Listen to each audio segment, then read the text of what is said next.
సోదరులకి మరియు నా ముస్లిం మిత్రులకి అస్సలాము అలైకుం వరహ్మతుల్లాహి వబర్కాతు. సృష్టికర్త అయిన అల్లాహ్ సుబ్హానహు తాలా యొక్క సకల శుభాలు మీ అందరిపై వర్షించుగాక. 2022లో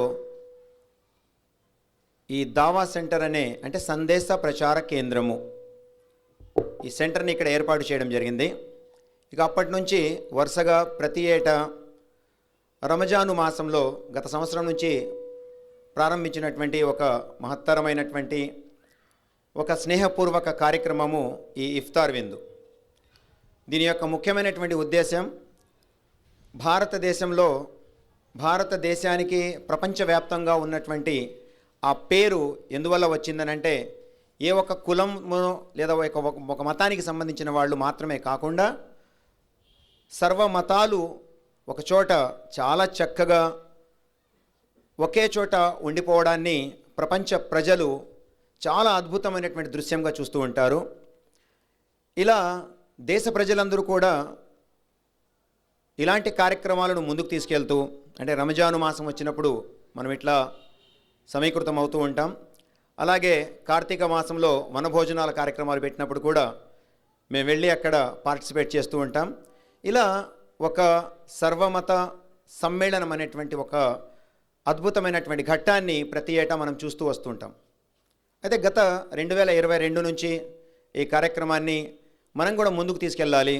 ఆధ్యాత్మికతో పాటుగా సామాజిక స్పృహతో కలిగినటువంటి కార్యక్రమాలతో పాటుగా ప్రతి ఏటా అందరినీ కలుపుకుంటూ ఒక సహృదమైనటువంటి సంతోషకరమైనటువంటి వాతావరణంలోకి మేమందరం మిమ్మల్ని ఆహ్వానిస్తూ ఒకరినొకరు అర్థం చేసుకుంటూ ఈ దేశాన్ని అభివృద్ధి ప్రదంలో నడిపించాలనేటువంటి నిశ్చయంతోనే ఇలాంటి కార్యక్రమాలు ఏర్పాటు చేయడం జరిగింది.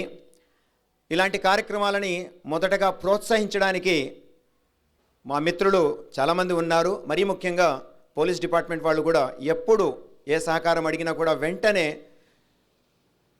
మా వెనక ఉండి వెన్నుతట్టి ప్రోత్సహిస్తూ ఎప్పుడెప్పుడు వారికి అవకాశం చిక్కుకున్నప్పుడల్లా వారు మాతో చేరి కొన్ని విషయాలు, భారతదేశం యొక్క సమైక్య విధానానికి సంబంధించిన కొన్ని విషయాలు మా ముందు పెంచుకుంటూ ఉంటారు. ఇక మరీ ముఖ్యంగా ఈ రంజాను మాసంలో ఏర్పాటు చేయబడినటువంటి ఇఫ్తార్ విందులో ముఖ్యమైనటువంటి ఉద్దేశము, అసలు ముస్లిములు రంజాన్ని ఎందుకు ఇంత పవిత్రంగా అనుకుంటారు ఇత్యాది విషయాలు ఒక 10 నిమిషాలు మీతో చర్చించుకుంటూ ఈ కార్యక్రమానికి విచ్చేసిన నా మిత్రులందరికీ ఆహ్వానిస్తున్నాను. ముందుగా నేను మీకు ఇస్లాం, రంజాను మాసం ఇత్యాది విషయాలు తెలుసుకునే ప్రయత్నం చేద్దాం. మీరందరూ తెలుసుకుని ఉంటారు, ఎప్పుడైనా ముస్లింలు కానీ ముస్లిమేతరులు కానీ భారతదేశంలో ఒకరినొకరు సంబోధించుకోవడానికి హిందువులు కూడా క్రైస్తవులు కూడా ముస్లింలను ఎదురుపడినప్పుడు వాళ్ళు కామన్గా చెప్పేది అస్సలాము అలైకుం అని. ఏమిటది అస్సలాము అలైకుం అని అంటే మీపై అల్లాహ్ యొక్క శాంతి కలుగుగాక, మరియు అల్లాహ్ యొక్క శుభాలు కూడా మీపై కురియుగాక అని ఆ అరబిక్ పదం యొక్క అర్థము. దురదృష్టకరంగా మనలో ఒక గ్యాప్ అనేది గత కొద్ది సంవత్సరాలుగా పెరుగుతూ పోతుంది. అది ఏ విధంగా అయినా కానివ్వండి, ఈ కార్యక్రమాలు ఆ గ్యాప్ని పూడ్చడానికి, ఒకరిని దగ్గర చేయడానికి, మరలా సంస్కృతి సాంప్రదాయాలను భారతదేశం యొక్క అభివృద్ధిలో భాగం చేయడానికి ఇలాంటి కార్యక్రమాలు దోహదపడతాయని నేను బలంగా నమ్ముతున్నాను. అందుకే ఇలాంటి కార్యక్రమాలు చేయడానికి ముందుకు వస్తూ ఉంటాం. ఇస్లాంపై కొన్ని అపోహలు మనం ప్రతిసారి చూస్తుంటాం, మరియు సోషల్ మీడియా వచ్చిన తర్వాత ఇంకెన్నెన్నో చూస్తూ ఉంటాం. వాస్తవానికి ఆ అపోహలకు ఇస్లాంకు ఎలాంటి సంబంధము లేదు. చాలా చక్కగా సరళమైనటువంటి సహజమైనటువంటి జీవిత విధానమే ఇస్లాం నేర్పించేటటువంటి సిద్ధాంతం. రమజాను మాసం ఏమిటి? రమజాను మాసం ఏ పుస్తకంని అయితే ఇప్పుడు మనం అనుసరిస్తున్నామో దివ్య ఖురాన్, ఆ దివ్య ఖురాన్ అవతరణ జరిగినటువంటి మాసము ఈ రమజాను మాసం. అందుకే ప్రతి ఏటా రంజాను మాసం రాగానే ఆ 30 రోజులు కూడా చాలా కఠోరమైనటువంటి ఉపవాస దీక్షలు పాటిస్తూ సూర్యోదయానికి ముందు నుంచి సూర్యాస్తమయం అయ్యే వరకు, అంటే కంప్లీట్ డే అవర్స్, అది కొన్నిసార్లు 14 గంటలు, కొన్ని చోట్ల 18 గంటల ఏ పగటి సమయం కూడా ఉంటుంది. మరి అంత సమయం కూడా చుక్క మంచినీరు కూడా తాగకుండా కఠోరమైనటువంటి ఉపవాసాలు పాటించడానికి ముఖ్యమైనటువంటి ఉద్దేశం ఈ రంజాను మాసంలో అవతరించబడినటువంటి ఒక ఆదేశం. షహరు రమజాన్ అల్లజీ ఉన్జిలా ఫీహిల్ ఖురాన్ అని అరబీ కొటేషన్. దీని యొక్క భావము సకల మానవుల కోసం ఆదర్శప్రాయమైనటువంటి ఆజ్ఞలను అవతరించడానికి అల్లాహ్ సుబ్హానహు వ తఆలా మనందరి సృష్టికర్త రంజాను మాసాన్ని ఎన్నుకున్నాడు. అంటే ఖురాన్ అవతరణ జరిగినటువంటి.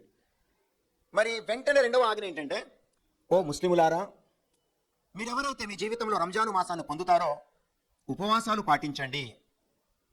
ఎందుకు? ఏమిటా ఉపవాసం వల్ల ఏమొస్తుంది? ప్రతి మతంలో ప్రతి ధర్మంలో ఉపవాసాలు సహజంగా పాటిస్తూ ఉంటాం. ఒక్కొక్క మతంలో ఒక్కొక్క ధర్మంలో వేరు వేరు సమయాలలో ఉపవాసం పాటించడం అనేది, కొన్ని పదార్థాలు తినడం, కొన్ని తినకపోవడం, అసలు అన్నిటి నుంచి మనం దూరంగా ఉండడం ఇత్యాది విషయాలు వేరు వేరు ధర్మాలలో మనం చూస్తూ ఉంటాం. ఏది చేసినా ఉపవాసం వల్ల, ఉపవాస వ్రతం వల్ల దైవానికి దగ్గరవడమే ముఖ్యమైనటువంటి ఉద్దేశం. ఇస్లాంలో కూడా అదే చెప్తుంది. లఅల్లకుం తత్తఖూన్, అరబీ కొటేషన్. దాని అర్థం మీరు దైవ భీతిని కలిగి ఉంటారు అని. అంటే ఉపవాసం వల్ల దైవ భీతి పెరుగుతుంది. ప్రవక్త మహనీయులు ముహమ్మద్ సల్లల్లాహు అలైహి వసల్లం వారు తెలియజేస్తున్నారు, మీరు ఉపవాసం పాటించేటప్పుడు అబద్ధం పలికారనుకోండి, మీ ఉపవాసం భంగపడినట్టే. అంటే మీరు ఇక వట్టిగా ఆకలి దప్పులతో మీ పొట్టని మార్చడం తప్ప దానివల్ల మీకు ఆధ్యాత్మికంగా ఎలాంటి లాభము చేకూరదు అని ప్రవక్త వారు అంటున్నారు. అంటే అబద్ధం చెప్పడం నుంచి దూరంగా ఉండాలి. మీరు ఒకవేళ వ్యాపారం చేసేటప్పుడు హెచ్చు తగ్గులు లేకుండా వ్యాపారంలో సరైనటువంటి తూకాన్ని అనుసరించి వ్యాపారం చేయాలి. నియమ నిబంధనలను అనుసరిస్తూ వ్యాపారం చేయాలి. హలాల్ అని అంటాం దీన్ని. దురదృష్టకరంగా ఈ పదం కూడా మరణ సోషల్ మీడియాలో అదేదో చెడు పదంగా వాడుతున్నారు, లేదా ముస్లింలకు ఉద్దేశించింది అని వాడుతున్నారు. హలాల్ అంటే ధర్మమైనటువంటిది అని, అంటే అల్లాహ్ ఉద్దేశంలో అది మంచిది అని అర్థం. సరే, ఇలా అనేక అపోహలు కలిగి ఉన్నా ఇప్పటికి కూడా అనేక మంది ఇస్లాం పట్ల సుముఖతను ప్రదర్శించి ప్రపంచవ్యాప్తంగా ఇస్లాంను స్వీకరిస్తూ ఏమిటా ఆదేశాన్ని పరిశీలిస్తూ వస్తున్నారు. ఇలా దైవభీతి పొందడం అనేది ముఖ్యమైనటువంటి ఉద్దేశము. నేను ఉపవాసం ఉన్నప్పుడు ఎలాంటి చెడు జోలికి పోకూడదు.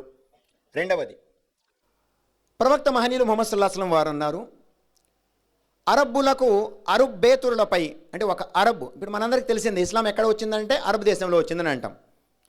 అరబ్బులు ఒక ప్రాంతానికి సంబంధించినటువంటి వారు. అయితే మానవులపై ఈ ధర్మం, ఈ ఖురాన్ ఏదైతే అవతరణ జరిగిందో అది సర్వమానవాళికై అని చెప్పడం జరిగింది. ప్రవక్త వారు అంటున్నారు, అరబ్బులకు అరబ్బేతరులపై ఎటువంటి ఆధిక్యత లేదు, అరబ్బేతరులకు కూడా అరబ్బులపై ఎటువంటి ఆధిక్యత లేదు. ఇక్కడ అందరూ సమానులే. నమాజు జరిగేటప్పుడు ఒకవేళ ఒక దేశం యొక్క అధ్యక్షుడు చివరిలో వచ్చాడు, అదే దేశంలో కూలి పని చేసుకునేటటువంటి ఒక అతను ఆ మసీద్లో ముందు ప్రవేశించాడు. ఇస్లాం నేర్పించేటటువంటి సరళమైనటువంటి సామాజిక ఈక్వాలిటీ, సోషల్ ఈక్వాలిటీ, సామాజిక సమానత్వం చూస్తున్నారా? ఆ ఇమాం వెనకాల మొట్టమొదటిగా నిలిచిన వ్యక్తి ఆ దేశంలో కూలి పని చేసుకుని లేదా ఏదైనా అతి చిన్న కార్యము చేసుకుని ఎవరు మసీదులో ముందు దాఖలవుతారో, ఎంటర్ అవుతారో, ప్రవేశిస్తారో వారే అక్కడ నుంచుంటారు. మిగతా వారందరూ వరుసలు కట్టి నుంచుంటారు. ఒకవేళ ప్రైమ్ మినిస్టర్ వచ్చినా, ఆ దేశ అధ్యక్షుడు వచ్చినా, ఆ దేశ అధ్యక్షుడు కూడా చివరి లైన్లో, అతను లేటుగా వస్తే, అతను ముస్లిం అయి ఉండి లేటుగా నమాజ్కి వస్తే ఆ చివరి వరుసలో నుంచోడమే. దేశ అధ్యక్షుడు చివరి వరుసలో, అతను లేటుగా వచ్చాడు కాబట్టి అక్కడే ఇంకా, అరే రే దేశ అధ్యక్షుడు వచ్చాడు మీరందరూ గ్యాప్ ఇవ్వండి, ఆయన ముందుకు తీసుకెళ్లాలంటే కుదరదు. ఎవరు ఒక్కడు కూడా మీ పక్కన డిస్టర్బ్ అవ్వడు. అయితే అది ఇస్లామే కాదు, ఇలాంటి సోషల్ ఈక్వాలిటీ, సామాజిక సమానత్వాన్ని ఇస్లాం చాటుతుంది. తర్వాత సాక్ష్యం ఇచ్చేటప్పుడు ఇవాళ డబ్బులు ఇస్తే మనం సాక్ష్యాన్ని అవతల వాడికి, ఎవరు డబ్బులు ఇస్తే వాళ్ళ సాక్ష్యం చెప్పేస్తూ ఉన్నాం, నోట్లో ఏదొస్తే అది చెప్పేస్తూ ఉన్నాం. దీనిపై ఖచ్చితమైనటువంటి వాక్యాలను దివ్య ఖురాన్ అవతరింపజేస్తుంది. అల్లాహ్ సుబ్హానహు వ తఆలా తెలియజేస్తున్నాడు, మీ తోబుట్టువులు ఏదో పని చేశారు, వారికి మీరు సాక్ష్యం చెప్పాల్సినటువంటి ఆవశ్యకత ఏర్పడింది. అయితే వీళ్ళు మనోళ్ళు కదా, వీళ్ళకి ఫర్గా మనం సాక్ష్యం చెప్దామనంటే అల్లాహ్ సుబ్హానహు వ తఆలా తెలియజేస్తున్నాడు, మీరు న్యాయంగా ధర్మంగా సాక్ష్యం చెప్పండి. బహుశా అది మీ సొంత వారికి వ్యతిరేకంగా పోయినను మీరు మాత్రం ధర్మంపైనే ఉండాలి. అలా సిద్ధాంతమే కాదు, సిద్ధాంతాన్ని అనుసరించి చూపించారు ప్రవక్త ముహమ్మద్ సల్లల్లాహు అలైహి వసల్లం వారు. వారి తర్వాత వచ్చినటువంటి అనేక ప్రవక్త సహచరులు కూడా ఇస్లాంపై నిలకడను ప్రదర్శించారు. అందుకే ఇవాళ ప్రపంచవ్యాప్తంగా 200 కోట్ల మంది, ఆ వ్యక్తి ఏ వ్యక్తి అయితే ఈ ఇస్లాం ధర్మాన్ని బోధించాడో ఆ వ్యక్తి ఎవరో తెలియదు. ఆయన ముఖ కవళికలతో ఉన్నటువంటి చిత్రపటం కూడా ఏది లేదు, ఒక్క ఆయన చెప్పినటువంటి బోధనలు తప్ప. ప్రపంచవ్యాప్తంగా 200 కోట్ల మంది ఇప్పుడు ఆ ధర్మాన్ని అనుసరిస్తున్నారంటే ఇది దైవ చిత్తం కాకపోతే ఇంకేమీ లేదు. మూడవ మరీ ముఖ్యమైనటువంటి విషయం, పేదవారి హక్కులు జాగ్రత్తగా నెరవేర్చండి అని అంటున్నాడు. ఇది చివరిగా నేను చెప్పాల్సినటువంటి విషయం. మనందరికి ఇంట్లో గోల్డ్ ఉంటుంది, సిల్వర్ ఉంటుంది, వెండి బంగారం ఉంటుంది, తర్వాత డబ్బు కూడా ఉంటుంది. ఇస్లాం చెప్పే సిద్ధాంతం ఏమిటంటే, మీ వద్ద 85 గ్రాముల బంగారం ఉండి దానిపై 1 సంవత్సరం గడిస్తే కనుక దానిపై 40వ వంతు, అంటే ఆ సొమ్ముపై 40వ వంతు, అంటే ఫర్ ఎవ్రీ 100 2.5 రూపీస్, ప్రతి 100కు 2.5 రూపాయలు, ప్రతి 1000కి 25 రూపాయలు, ప్రతి లక్షకి 2.5 ప్రతి కోటికి 2.5 లక్షలు జకాత్ విధిగా చేసినటువంటి దానం. అది నాది కాదు. జకాత్ నేను నా దగ్గర 1,00,000 రూపాయలు ఉంటే దానిపై 1 సంవత్సరం కనుక గడిస్తే వెంటనే 2.5 పక్కన పెట్టేయాలి. అది నాది కాదు. ఇంకా అది ఎవరిది? కడు బీదరికంలో కొట్టుమిట్టాడుతున్నటువంటి సమాజంలోని వారి కోసం. ఇది హక్కు విధి. జనరల్గా చారిటీ అంటే ఏమంటాం? నాకు తోస్తే ఇస్తాను, లేకపోతే లేదు.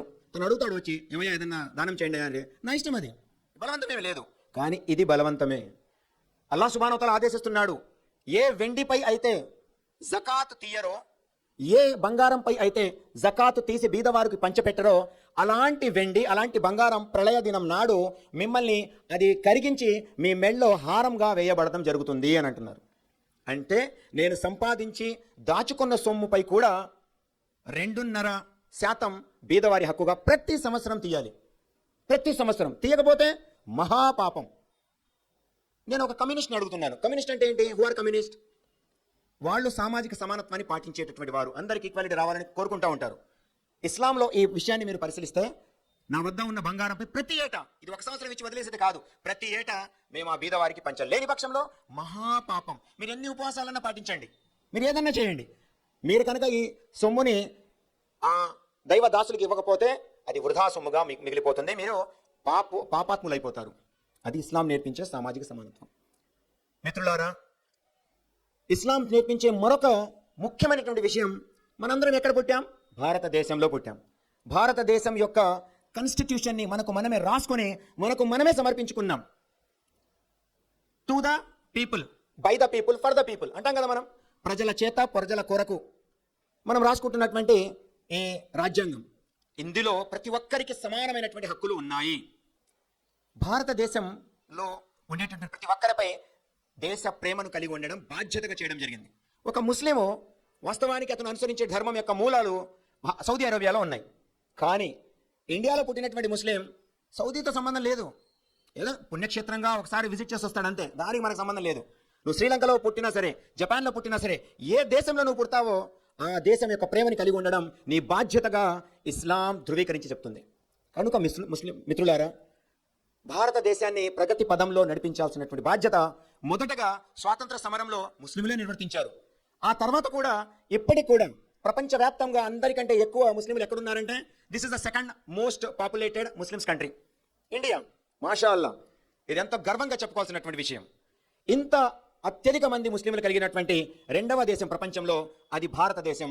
మరి ఇక్కడ అన్ని మతాల వాళ్ళు, అన్ని కులాల వాళ్ళు సమైక్యంగా ఒకరినొకరు అర్థం చేసుకుంటూ, ఒకరి పండుగలలో మరొకరిని ఆహ్వానించుకుంటూ ముందుకెళ్తున్నారు.